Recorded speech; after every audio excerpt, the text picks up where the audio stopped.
Welcome. My name is ElizabethTurner, also called Miss Turner, Naja, the Naj, Teach.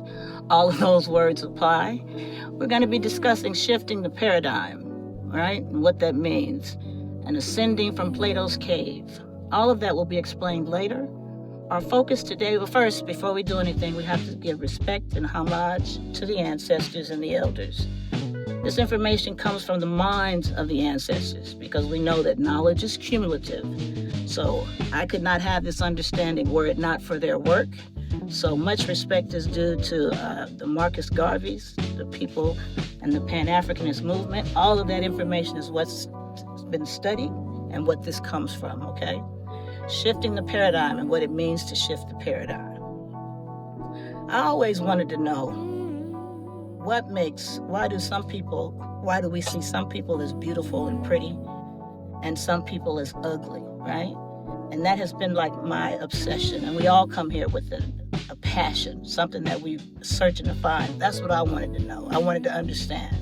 Why are some people seen as ugly and others seen as beautiful? Because I never saw them that way. So I put that in my brain computer, as Dr. Wilson would say, and that's what I sought to understand. That's what we're going to seek to explain in this video, right? Do we need a paradigm shift? That's the question. And I want you thinking about that as you go through this. Do we need a paradigm shift? Do you see, as you look out through your eyes, do you see some people as ugly and some people as beautiful?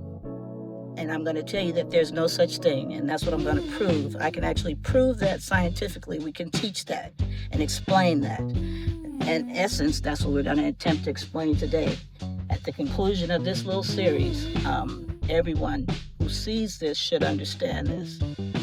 Knowledge is our superpower. That's what we're going forward based on. Knowledge is our superpower.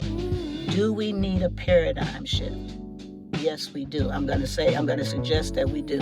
But as you go through this, you question that yourself and you decide if you feel like you need a paradigm shift. All right? So some of you all may remember the dolls test. It was done around 1954, and they presented the two dolls that you're looking at to black children and asked them which doll was pretty, which doll was ugly, which doll was good, and which doll was bad. You can look this up on YouTube for yourself if you like, right? And what they found is the black children would always pick the white doll as good, pretty. Everything that was positive was seen in the white doll, and everything that was negative was seen in the black doll. That was in 1954. Some people suggest that is better now that mindset has been fixed. I suggest that it has not been fixed, and we still have issues with this. Because once they discovered it, once they discovered that this bias was going on, and what they call it is an implicit bias, no one has attempted to explain, well, where does it come from? That's what I wanted to understand. Where does that bias come from in our minds, and why do we see the world like that? You can ask yourself, right? Because I used to question, why would God, if this God's creation, make some people ugly and some people so-called beautiful? Why would God do that? And that didn't make sense to me, so that's what I searched to understand. You can look up the dolls test on your own and go deeper into that. Because for now, we're going to just put that out there. It is something that you should know, because many people have run this test over and over. The results are basically always the same, and they will be the same until something changes, until we shift the paradigm. And that's what this is about. The Matrix. Again, the information that I'm sharing is not new, and it's not even mine, because knowledge is cumulative. I could not have known, I couldn't sit here and tell you this if I had to do all this research myself.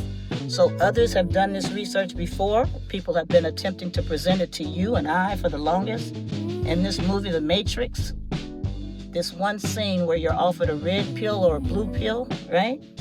The real question here is, would you want to know the truth, right? Because we're walking around and we have these ideas in our mind, and if somebody could show you that what you believe may not be true, would you really want to know it? Because it changes our whole reality. What's the point here? This information is not new, but You must understand it. You must study it in order to understand it, because it's not seen on the surface. And as we go forward, you'll understand what I mean by that. The matrix is at the top, again, because people have been attempting to tell us that. And if you watch that movie, after listening to this little lesson, I think the matrix will make a lot more sense to you as to what they were trying to say in that movie. What does it mean to be brainwashed or mental slave? Because all of that is being in Plato's cave, right? We become mentally enslaved to an idea. And that idea controls your actions. And there are some of those ideas that we have in our head. They've been given to us, not necessarily by us, or not by us, but they've been given to us as on our sojourn here. And so they become our reality. And these are things that we need to extract, get out of our system, because they're not good. They're working against our betterment.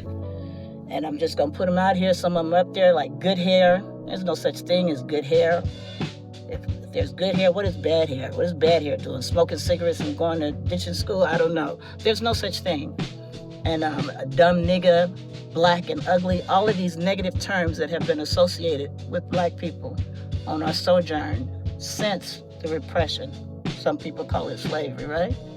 Since that time, we've been in this mental cave, and it's time to come out. But to come out, you have to know what it is, right? Our perceptions create reality. What does that mean? From the time you're born, people start teaching you words and ideas. Those words, those ideas, they become your reality, believe it or not. The things that you are taught will become the way you see the world. Our perceptions create reality. Just hold on to that as we move forward, right? And all of this is taking place in your brain. Your brain controls your actions, your movements, your everything. We have 5 senses. Those 5 senses send information to our brain for some type of action or for storage. It becomes our storehouse of information. That's our brain. And all of the information it receives from our 5 senses. And you know what those are. You have sight, you have sound or hearing, you have smell, you have taste, and then you have touch. Those senses send information to your brain, and then your brain tells you what to do with it. But that brain must be taught, right? My focus and what I teach in my class is how the eyes work, right? Your eye, most people think that the eye sees, but the eye does not see. The eye simply sends the information to the brain, and then the brain tells you what you're looking at. In order for the brain to do that, then you must first teach the brain what it's looking at. And that's done in very early stages for the baby, right? The mother takes the baby early in her arms and she starts teaching it, looking into its loving little face. She starts teaching it the words, teaching it things. That's what should happen. All things being normal and natural, and we're in the right condition. That's what would happen. We would teach them things that benefit them, things that uplift them. You would never teach them things that make them feel bad about themselves, right? For instance, you teach the meaning of the words. What is meant by that? Let's go forward. The word car, those are letters, those are symbols for a thing. We have to teach the baby, you call it teaching to read, but you teach the baby this word car, and then after they hear car, believe it or not, the brain will see car. So if you were following along with me, you saw car when I said car, and you had an image of that in your mind because you were taught what a car is. See? It's not like you had to see it. Once you're taught the word, you'll see it because that creates your reality. These words, the words that you're using, create the reality. For instance, when you hear or see the word tree, that image comes up, right? And you saw a tree before I said it, right? So the words, once you're taught the words, you know them. And then those images are already in your head. And then you go out in the world and you see what you've been taught to see. which should also explain why things that you have not been taught, you cannot see. You will not see. You will not observe them. You will not perceive them. Although they'll be there, you won't recognize them because you have not been taught. Same thing with house, right? And then you see a house. Of course, there are all different types of ways that a house looks, but you get the main idea. So our words start to create our reality. So you have to be careful when you start teaching people the words and the meaning of these words, because this is where it gets important, because what you teach them is what they will see. Intelligence, right? Many times when we talk to people about intelligence, they see a certain thing, but intelligence speaks to what for you? I don't know, but this is what I see. A functioning, thinking brain, right? And so we all have a functioning, thinking brain. So we all came here with the potential, that brain, the potential to do what every other person can do. The fact that some people are doing it and others are not is just what they've been exposed to. So if you don't expose certain people to certain things, they won't have those abilities. And that's what's missing from many of us. See, this word is dangerous, right? When you start to define people as ugly, you put them in a position, in a place, and then that's how they will see themselves, some of them, and how they will see others. And because this was not in what you call God or the Most High's plan, when you start looking out and you see ugly, and another reason this is dangerous, because I've been speaking with some people and come to understand that ugly is the way they see themselves. And that's a sad reality. When someone has convinced you that your maker made you ugly. Now, there's a lot of reasons that people get to this understanding ugly. Some people feel like they were cursed and all this bad stuff. These are things, ideas, again, that we were taught. And some of these things that we were taught, they were taught to us as controls to keep us in a certain position and a certain mindset. And it's time to, again, come out of that cave. Also could be a dangerous word. Beautiful or beauty, pretty, right? When you start defining people, certain people, this one is beautiful, right? And then the rest of us live our lives trying to look like these people. When the creation made all of these different kinds of people. There's a reason for that. And I can explain that too. All of these are these little mini lessons. All of them are their own lesson. They will stand apart, but they all will go together to teach an idea, a big idea. Be careful what you label as beautiful. Be careful what you label as ugly. Because that was not in the Most High's plan. When I said beauty, did you see an image like this? Some people do, not many. Just an image. And am I trying to say that this is beautiful? Not necessarily. Because if this is not beautiful, then this cannot be either. The whole idea of looking out at people and judging them based on what they look like is a negative. It's not good. It's not the intent, right? It's not what we want to do. It was not within the Most High's plan. This phrase, people know thyself, comes out of ancient wisdom. So all of us, we awakened and we found ourselves in a certain place, right? And those of us who are in the United States, we awaken, and then when you become self-aware, and you start to look around and you realize, where am I? How did I get here? And then you start to analyze the things that you think and the things that you know.